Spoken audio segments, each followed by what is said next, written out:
Magandang araw sa inyong lahat. Ako si Jocelyn at ngayon ay pag-uusapan natin ang mga bagong update kung uuwi kayo ng Pilipinas. Dito sa Amerika ay merong government shutdown.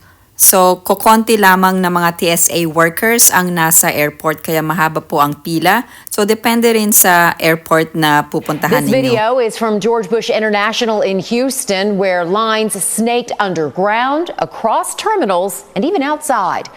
Airports are seeing their highest wait times in TSA history as the partial shutdown hits day 40. President Trump thanked ICE agents for deploying to airports and again said he may call up the National Guard for more help. Sa Pilipinas naman ay nag-declare ng national emergency ang presidente na si Bongbong Marcos Jr. Well, it gives the government powers to control the distribution of food. It also is able to control movement and so reduce the reliance on energy as much. And there's also a big question mark because there were demonstrations organized. Sa ngayon ay nakakuha ng Russian oil ang Pilipinas para maibsan ang energy emergency. Kung kayo ay babiyahe, ay pwedeng ma-stranded kayo sa isang lugar or hindi na makabalik dahil sa oil shortage. Kung ikaw ay isang former Filipino citizen at meron kang foreign passport kagaya ng US passport, kailangan ay 6 months or more ang validity ng iyong passport. Bakit kailangan 6 months or more ang validity? Kasi ang patakaran sa Bureau of Immigration ay kung meron kang foreign passport ay kailangan valid for 6 months or more ang iyong foreign passport. Sa mga former Filipino citizens, merong advisory ang Philippine Consulate Washington, D.C. So sabi nito na under Philippine law, ang mga natural-born Filipinos na naging naturalized citizens ng ibang country ay deemed to have lost their Philippine citizenship and are regarded as former Filipinos unless they take formal steps to reacquire Philippine citizenship. So that means former Filipinos or former Filipino citizens cannot use their old Philippine passports for travel or other purposes, even if it's still valid, because they are considered foreigners and doing so would violate Philippine passport laws. So, minention ko ito sa napakarami kong videos na nakapost dito sa aking YouTube channel ng mga former Filipino citizens ay hindi pwedeng gamitin ang kanilang Philippine passport for travel purposes dahil nag-renounce na sila ng kanilang Philippine citizenship kahit na meron silang valid passport ay void ang kanilang Philippine passport.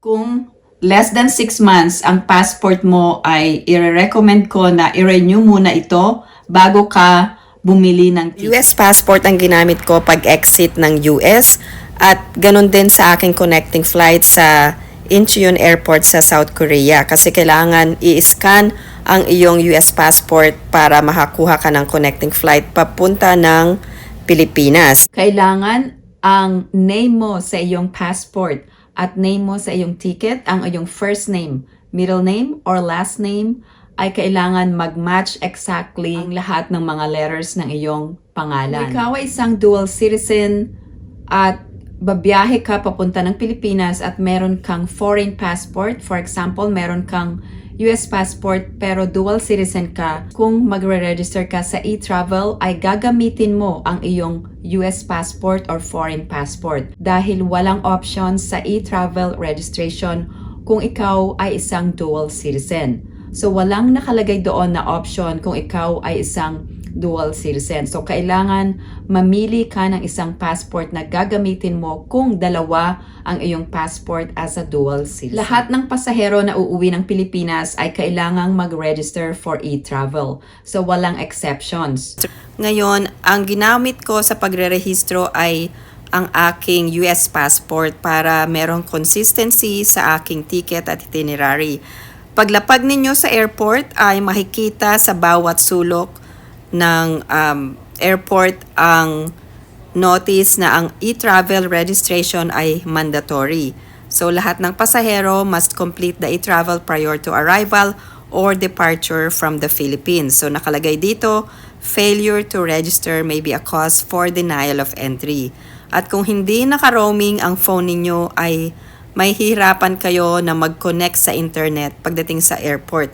Ito ay base sa experience ko, although meron na akong e-travel registration pagdating ko doon at nag-try po akong mag-connect at mahirap po makakonect ng internet sa airport. Kung first time yung magre-register for e-travel, pwede nyo pong gawin ito ahead of time, hindi po kailangan na within 3 days. So kung gagawa kayo ng bagong account, you can make an account ahead of time kahit mga 1 month or 2 months of travel. Pero yung registration na information ng inyong flight information ay within 3 days po ito dapat ay nakalagay na doon para makuha nyo ang QR code nyo. Sa aking experience, mas madali ang gumamit ng computer pero kailangan pa rin ng picture. So mag-upload na kayo ng picture sa inyong computer at kung gagamit kayo ng mobile phone at magda-download ang app, ay kailangan yung mag-take ng selfie. Yun po ang medyo mahirap.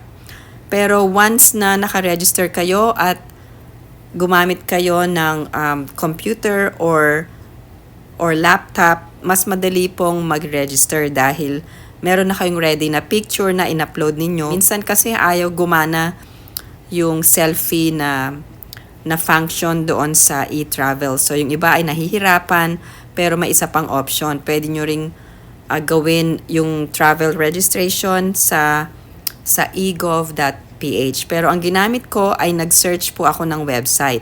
So ito po ang aking actual na registration. Ang ginawa ko ay nag-register ako 2 days before date of departure para makita ko ang date na arrival in the Philippines ay June 7. So umalis ako sa Pilipinas ng June 5th at umalis ako sa Las Vegas ng June 5th and dumating ako sa Pilipinas ng June 7th. Ngayon, itong connecting flight, ito ang ilalagay nyong information. Kasi kung marami kayong flight information, hindi nyo naman mailalagay lahat na yon.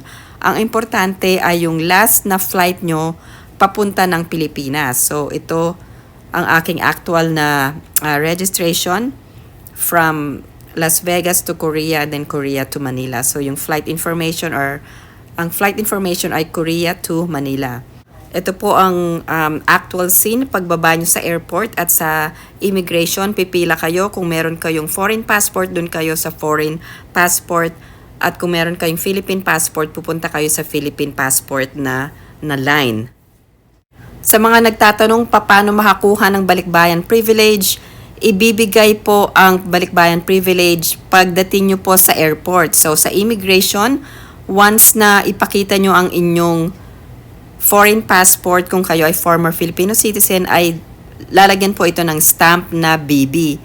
At ito po ang tatak BB na nakalagay ay June 7 at nag-depart ako ng July 7, 2025. Sa mga nagtatanong kung paano makakuha ng balikbayan privilege, hindi po i-explain sa inyo kung ano po yung tatak sa inyong passport, pero ito po yung tatak ng balikbayan privilege na 1 year of visa-free stay in the Philippines. So wala pong bayad ito, makukuha ito pag-arrive nyo sa airport. So wala na kayong kailangang fill up na form, ang kailangan lang ay mag-register kayo sa e-travel. Ito pong balikbayan privilege ay privilege ito ng mga former Filipino citizens, pwede rin ng mga OFW, at extended ang privilege na to sa mga asawa ng former Filipino citizen or Filipino na kung asawa ninyo ay foreign national, pati na ang mga anak ninyo kung foreign citizen din, ay bibigyan din ng ganitong privilege. So basta magta-travel kayo together ay makakuha kayo ng ganitong visa-free stay in the Philippines na 1 year. Sa immigration ay wala na ring tinanong na ibang document sa akin gaya ng Philippine passport or birth certificate. US passport lang ang pinakita ko at ang aking e-travel registration. Kung hassle-free ang pag-uwi nyo sa Pilipinas ay pwede nyong i-share sa comment section below. Thank you guys for supporting my channel. Kung meron kayong mga katanungan at mga komento, paki-post lamang sa comment section below. Thank you guys for watching. I hope everyone is staying safe and have a great day.